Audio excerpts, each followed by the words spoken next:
ও chicken কষা হচ্ছে, আচ্ছা আচ্ছা, বাহ, আলু আর চিকেন দিয়ে। আচ্ছা তুমি চিকেন কী করে তৈরি করো আমাকে একটু শেখাও তো, বলো তো প্রথমে কি করো?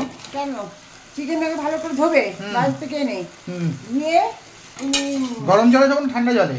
না, একটু উষ্ণ গরম জল দিয়ে ধোবে। আচ্ছা, পারলে একটা লেবু চিপে দেবে তখনই? হ্যাঁ, ভালো পরিষ্কার হবে। আর ভিনিগার দিয়ে ভালো করে ওটাকে ধোয়ার পর হলুদ, শুকনো লঙ্কা, জিরের গুঁড়ো, ধনের গুঁড়ো, যা যা রোজকার মশলা সেগুলো দিয়ে একটু ভালো করে মেখে তেল দিয়ে বেশি করে ম্যারিনেট করে রাখবে। ও তারপর পেঁয়াজ, রসুন, আদা বাটবে, ভালো করে বেটে নেবে, বেটে রাখবে। এবার ফোড়নে দেবে হচ্ছে 1 ঘন্টা তো ম্যারিনেট করে রাখলে 1 ঘন্টা ওরমভাবে থাকবে মাখানো। হ্যাঁ,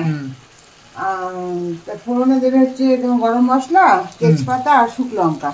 আচ্ছা, ফোড়ন দিয়ে ফোড়নের গন্ধ যদি বেরোবে তখন একটু তাহলে একটু চিনি দিয়ে দেবে, তাহলে কালারটা ভালো আসে ওই ফোড়নের মধ্যেই। হ্যাঁ, অল্প একটু ক্যারামেলটা হয় ভালো আসে। ফোড়ন গন্ধ বেরোলে পেঁয়াজ কুচি দিয়ে দেবে। আচ্ছা, এবার পেঁয়াজ কুচি দেওয়ার পর একটু বাদামি বাদামি একটু পেঁয়াজটা হবে। পেঁয়াজটা কতটা দেবো? এটা ধরো 1 কেজি মাংসে কতটা পেঁয়াজ দেবো? বাকি বেটেছে তো আলাদা করে, প্রায় 1 কেজি মাংস 500-র উপরে পেঁয়াজ দেবে। 500?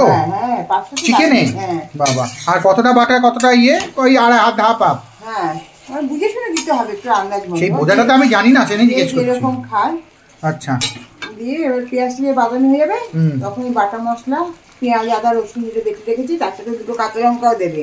হ্যাঁ, কাঁচা লঙ্কা দিলে স্বাদ হয়। হ্যাঁ, দিয়ে এবার ভালো করে কষিয়ে মাংসটা তুলে দেবে, ম্যারিনেট করা মাংসটা। কষানো কি করে বুঝি? যখন জল কেটে যাবে, তেল কাটবে, যখন মশলাটা দেখবে কষে জল তেল বেরোচ্ছে, হ্যাঁ, এখন কি হচ্ছে? ম্যারিনেট হচ্ছে?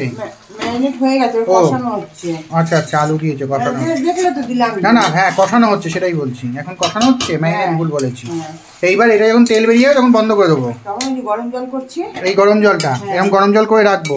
এর মধ্যে কি মশলাও আছে? না না, ওই বাটি ধোয়া জল এমনি, হ্যাঁ, গরম জলটা দিয়ে দেবো। এর মধ্যে দিয়ে দেবো, দিয়ে ফুটলে হয়ে যাবে, নামিয়ে দেবো। ঘি, একটু অল্প একটু ঘি আর গরম মশলা দিয়ে। আর লবণ কখন দেবো? লবণ যখন ম্যারিনেট করাবো তখন একটু লবণ দিয়ে মাখবো। হ্যাঁ হ্যাঁ, যাতে মজে যাবে জিনিসটা আরো। আর আবার চেখে দেখতে হবে, পরে যদি লবণ লাগে আর একটু দিতে হবে ওই ঝোলে। ঝোলে, ঝোল মানে জল দেওয়ার পর। হ্যাঁ, এখন দেখো কালারটা ভালো এসছে না? ভালো, সুন্দর। এটা কষাচ্ছি এখন। ঠিক আছে, শিখে নিলাম। এবার কালকে আমি করব।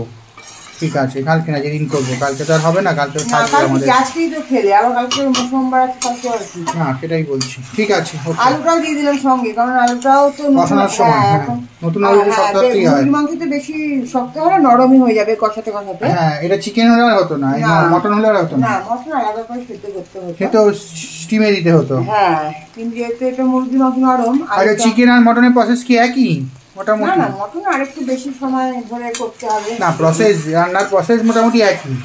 হ্যাঁ, 19-20 আর কি। ও, ওটা অন্য একদিন শিখে নেবো। ঠিক আছে।